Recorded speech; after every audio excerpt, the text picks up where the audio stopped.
빨간 하이힐 2. 그 사건은 금요일에 일어났다.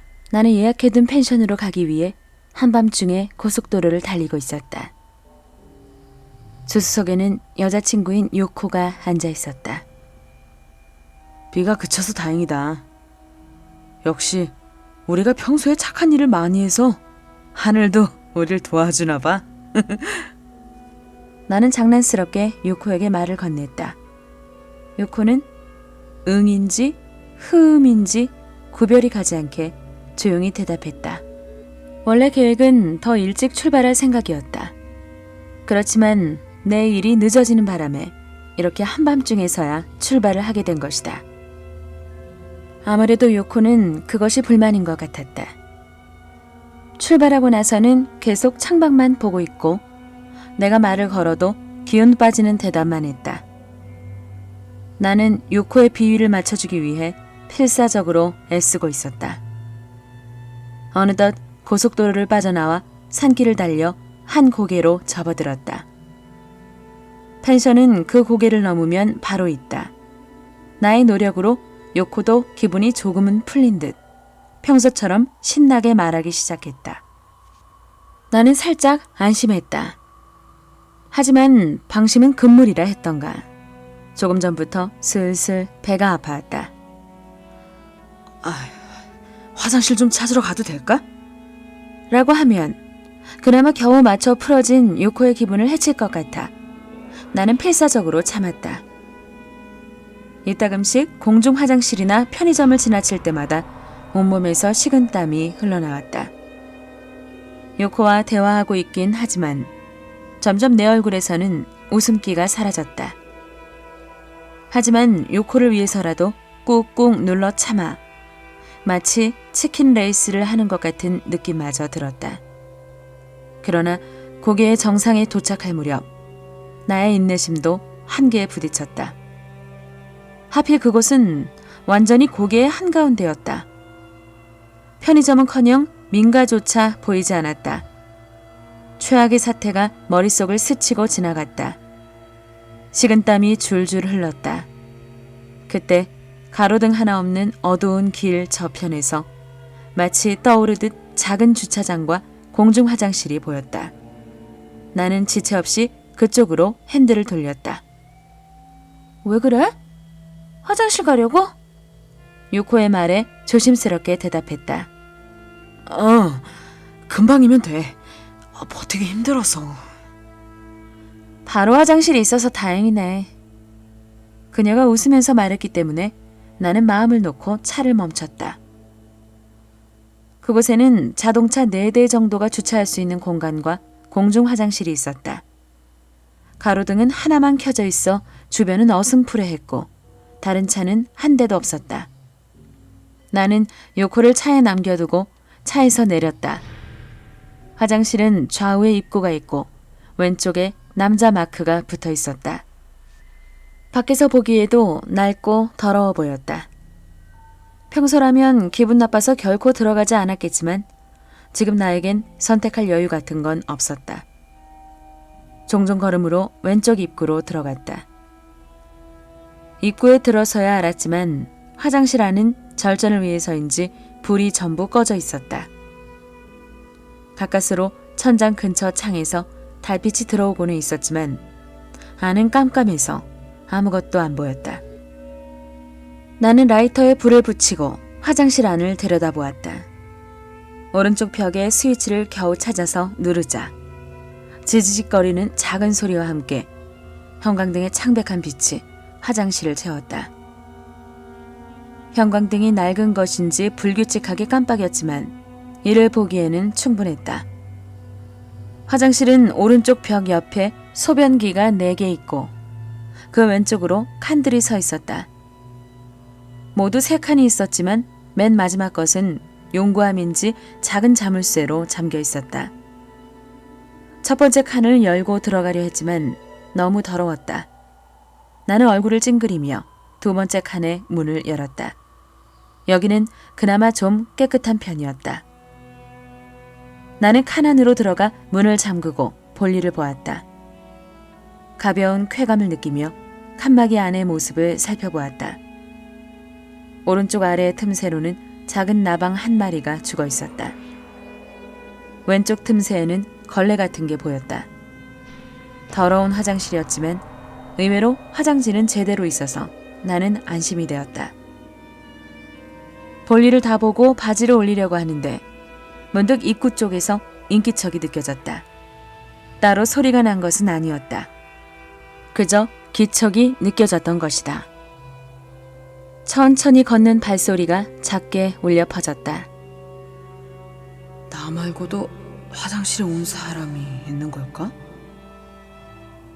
하지만 어쩐지 발소리에 집중하게 되어 나는 귀를 기울였다. 맨발인가? 발소리는 칸막이 앞에서 딱 멈췄다. 그 고요함에 긴장해서 나는 무심코 침을 꼴깍 삼켰다. 그 소리가 온 화장실에 울려 퍼지는 것 같은 착각이 들었다. 끼익 하고 문이 열리는 소리가 오른편에서 들렸다. 나는 순간 마음이 놓여서 올리려던 바지를 정리하고 벨트를 맸다. 그리고 나가기 위해 문에 손을 대는 그 순간 문득 깨달았다. 오른쪽에서 문을 닫는 소리가 나지 않았던 것이다. 그 의문 때문에 나는 무의식적으로 아래쪽을 내려다보았다. 틈새로 이쪽을 향해 있는 맨발 2개가 보였다. 더러운 맨발이 이쪽을 향하고 있는 것이다. 그것을 보자 순간 소스라치게 놀라 온몸에 한기가 퍼졌다. 다리가 풀리며 뒷걸음질 치다 등이 뒤의 벽에 부딪혔다. 그리고 넋을 잃은 것처럼 넘어졌다. 그 순간 치직 하는 소리와 함께 화장실 안의 불마저 꺼져버렸다. 내 입에서 작은 외마디 비명이 새어나왔다. 몸에 힘이 들어가지 않고 얼어붙어서 움직일 수조차 없었다. 머릿속이 새하얀 공포로 가득 찼다. 무슨 일이 일어나는 것인지 이해할 수는 없지만 칠흑 같은 어둠 속에서 공포감이 엄습해왔다. 암흑 속에서 또 발소리가 들리기 시작했다. 이번에는 그 칸 안을 돌아다니는 소리였다. 나는 반사적으로 문을 필사적으로 잡았다. 정체 모르는 것으로부터의 엄청난 공포. 무엇일까? 하지만 여기로 들어올지도 모른다. 그것만은 막고 싶었다. 그렇지만 잡고 있는 손이 심하게 떨려서 힘이 잘 들어가지 않았다. 공포와 무력감 때문에 나는 땀을 뻘뻘 흘리며 울음을 터뜨릴 것만 같았다. 순간 갑자기 발소리가 사라졌다.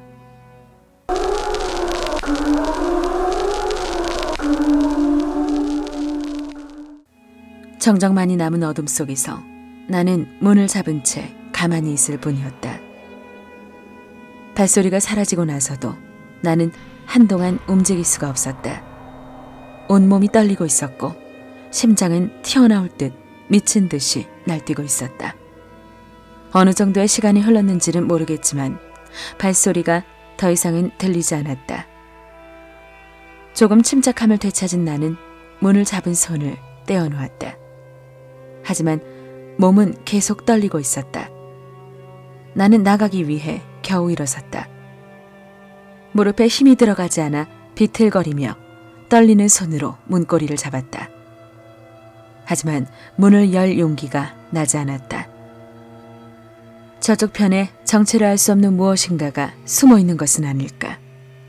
문을 열 수가 없어서 나는 문고리를 잡은 채 벌벌 떨고 있었다. 아까 그 맨발은 어디로 간 것일까? 아직 화장실 안에서 나를 기다리고 있는 것일까?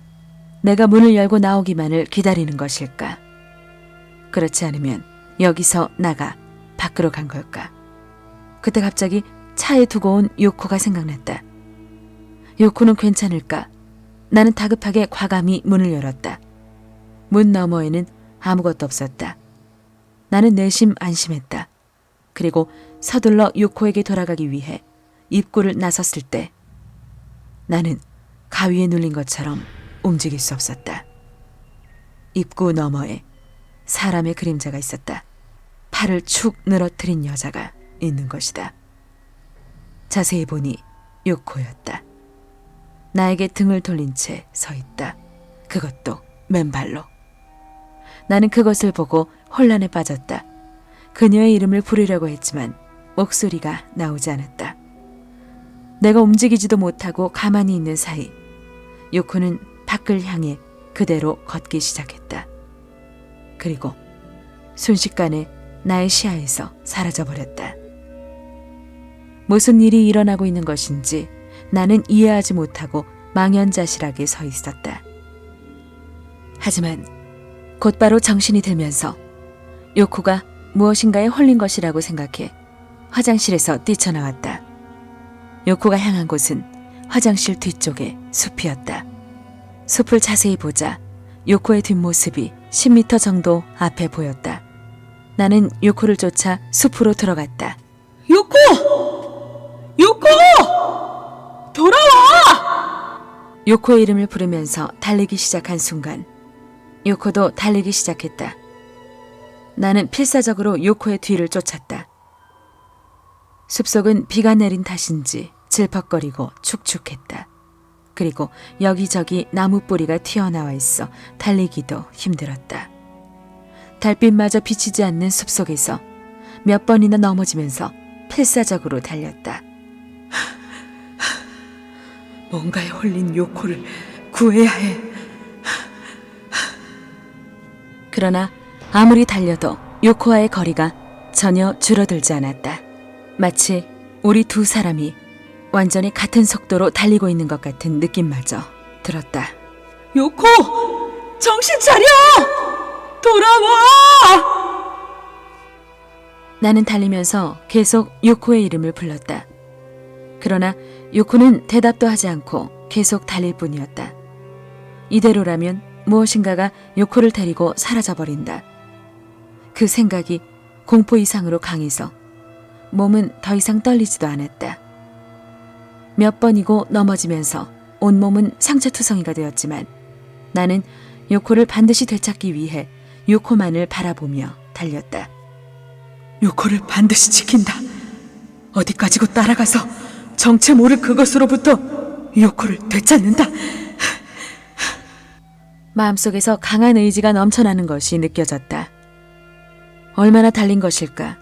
요코가 나무의 좁은 틈새로 달려나가더니 갑자기 사라졌다. 나는 순간 당황했다. 갑자기 벌어진 사건에 무심코 멈춰서서 주위를 둘러보았다. 요코의 모습은 어디에도 없었다. 나는 다급하게 요코가 사라진 좁은 나무 틈 사이로 다가갔다. 사람이 겨우 통과할 정도의 크기였다. 그 사이로 지나가려는 순간 갑자기 허리 근처에서 굉장한 충격이 느껴졌다. 다리가 지면에서 붕 떠서 날아간다. 땅에 부딪힌 둔한 아픔 너머 나는 넘어진 내 몸 외에 다른 사람이 있다는 것을 알아차렸다. 요코였다. 어째서 왜 이런 일을?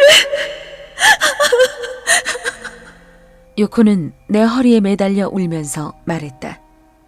나는 이해를 할 수 없어서 멍하니 올려다보았다. 내가 가려던 곳을 보니 매달린 로프 고리가 흔들리고 있었다.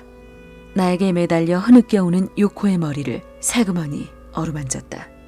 나를 올려다본 요코의 얼굴은 진흙투성이었다. 평소와 마찬가지인 내 모습을 보고 안심했는지 요코가 살짝 웃었다. 평소의 요코였다. 그럼 도대체 나는 무엇을 쫓고 있던 것인가? 차로 돌아오면서 나는 요코에게 자세한 설명을 들었다. 내가 화장실에서 돌아올 생각을 하지 않기에 걱정이 돼서 보러 갔더니 내가 숲으로 들어가는 것이 보였다는 것이었다. 그래서 놀라서 뒤쫓았다는 것이었다. 뒤에서 계속 나를 불렀지만 나는 계속 달리기만 했었다고 한다. 겨우 따라잡을 만큼 왔더니 내 얼굴 앞에 교수형이 쓰는 로프가 보였다는 것이다. 그것을 본 순간 넋을 잃고 그대로 몸을 던졌다는 것이었다. 나는 아무 말 없이 그것을 듣고 있었다. 요코는 코를 훌쩍이며 말했다.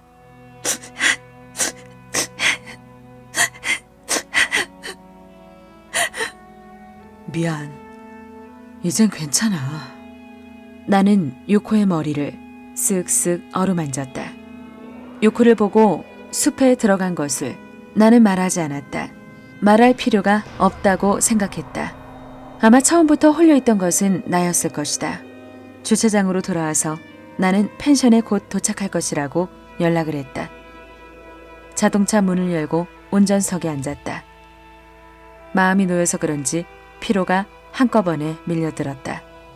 펜션에 도착하면 목욕부터 하고 죽은 듯이 자고 싶었다. 그렇게 생각하며 요코가 조수석에 앉은 것을 확인하고 시동을 걸었다. 시야의 끄트머리에 요코의 입가가 보였는데 그 입술이 한쪽으로 올라갔다. 엔진이 돌아가는 소리에 묻혀 요코가 작게 중얼거렸다. 조금만 더 갔으면 됐을 텐데. 순간 한기가 들며 등골이 오싹해졌다. 핸들을 잡은 손이 떨리기 시작했다. 온몸에 식은땀이 흐르고 다시 심장이 빠르게 뛰는 것이 느껴지자 시선이 요코 쪽을 향했다. 괜찮아? 요코가 아무렇지도 않게 내 얼굴을 보며 말했다. 거기에는 비뚤어진 미소는 없고 환하게 웃는 얼굴의 요코가 있을 뿐이다. 이상한 일을 겪은 탓에 환청이라도 들은 것일까? 아무것도 아니야. 나는 그렇게 말하고 엑셀을 밟았다. 도로를 달리면서 나는 어떤 무서운 것 한 가지를 생각해냈다. 그리고 필사적으로 그것을 확인하고 싶어졌다. 나를 도우러 왔을 때 요코는 신발을 신고 있었나? 도저히 그것이 생각나지 않았다. 요코를 보니 진흙과 눈물 자국을 열심히 닦고 있다. 요코는 시선이 마주치자 평소처럼 웃는 얼굴로 나를 바라보았다. 나는 똑같이 웃어주며 살며시 요코의 발밑으로 시선을 돌렸다. 어둠 속에서 빨간 하이힐이 빛나고 있었다.